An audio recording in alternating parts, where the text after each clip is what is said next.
রমজান মাসের রোজা বড় যত্ন সহকারে রাখবে।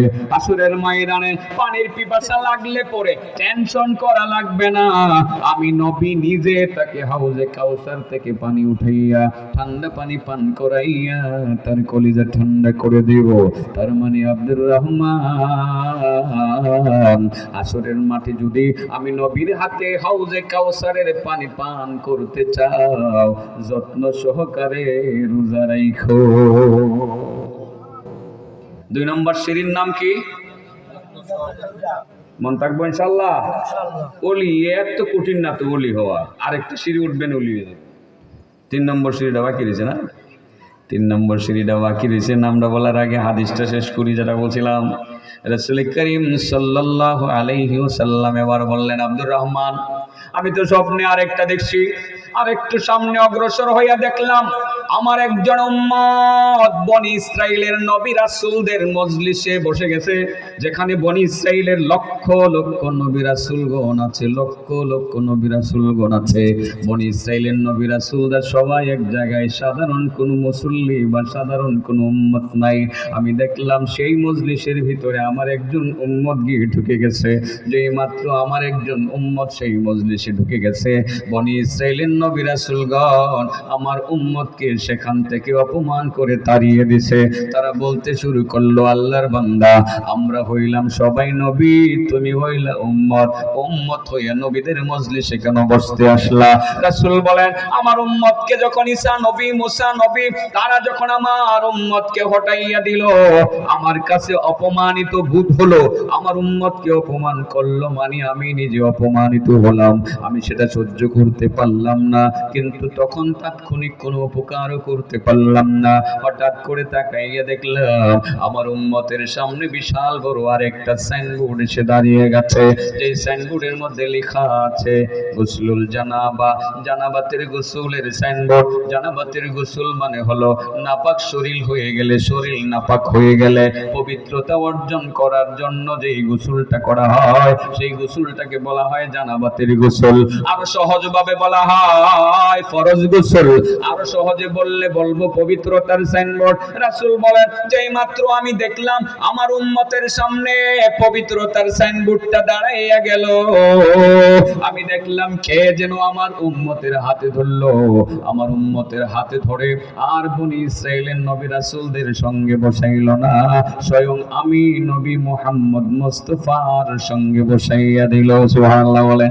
তার মানে আব্দুর রহমান, আমার উম্মতের মধ্যে যেই সমস্ত উম্মতেরা ফরজ গোসলের প্রতি যত্নবান হবে, যত সময়ে ফরজ গোসল করে ফেলবে, নাপাক শরীর নিয়ে সকালবেলা হাটে ঘাটে যাবে না, অফিসে যাবে না, বাজারে বন্দরে যাবে না, সময় মতো পবিত্রতা অর্জন করে ফেলবে, আমার সেসব উম্মত মূলত হাসরের ময়দানে আমি নবীর সঙ্গে থাকবে। আব্দুর রহমান, যদি হাসরের মাঠে আমি নবীর সঙ্গে থাকতে চাও, তবে ফরজ গোসলের প্রতি যত্নবান হইও। আল্লাহর ওলি হওয়ার সিঁড়ি কয়টা? 1 নম্বর সিঁড়ির নাম হইল যত্ন সহকারে নামাজ। 2 নম্বর সিঁড়ির নাম হইল যত্ন সহকারে রোজা। 3 নম্বর সিঁড়ির নাম হইল পবিত্রতা। মনে থাকবে কথা।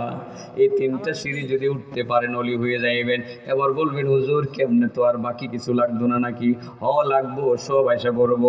সত্যি সত্যি যদি যত্ন সহকারে নামাজ আপনি পড়ে থাকতে পারেন, আপনি নামাজি, মিথ্যা আপনি বলবেন না, আপনার সুদ খাইতে মনে চাবে না, ঘুষ খাইতে মনে চাবে না, মিথ্যা বলতে মনে চাবে না, অন্যের হক আত্মসাৎ করতে মনে চাবে না, যদি যত্ন সহকারে নামাজি হন।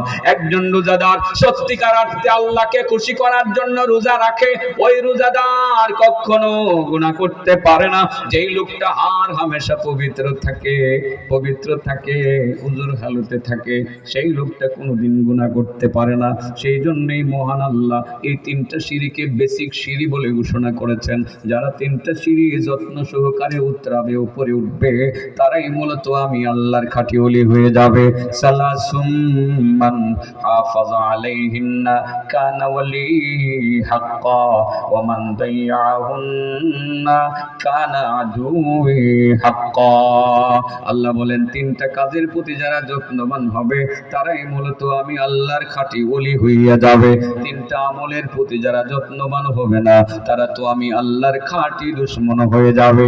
ওই তিনটা আমল, একটা হলো যত্ন সহকারে নামাজ, 2 নাম্বার হলো যত্ন সহকারে রোজা, 3 নাম্বার হলো পবিত্রতা। মন থাকবো বাবা? হ্যাঁ, একটা কথা জিগায়, মুর্দারে গোসল করাইলে আল্লাহ কয়বার পর্যন্ত মাফ করে দিবেন? মাশাআল্লাহ। ফজরের নামাজ জামাতে পড়লে কয়টা হজ কয়টা উমরা পাওয়া যায়?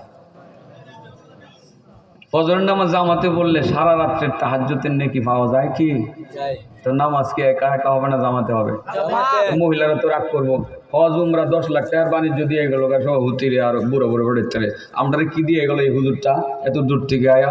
মাগো, আপনিও প্রত্যেক দিন সকালে একটা হজ একটা উমরা কামাই করতে পারবেন, এত কিছু লাগতো না। স্বামীটারে খালি করবেন, স্বামী গো মুয়াজ্জিন সাহেব আজান দিছে, নামাজটা জামাতে পড়ে আয়ে আমি রুটি বানাইতেছি, পরোটা বানাইতেছি, ডিম দিয়ে ভাই যাইয়া খাইবেন, আমি ঘরেই নামাজটা পড়ে লাই।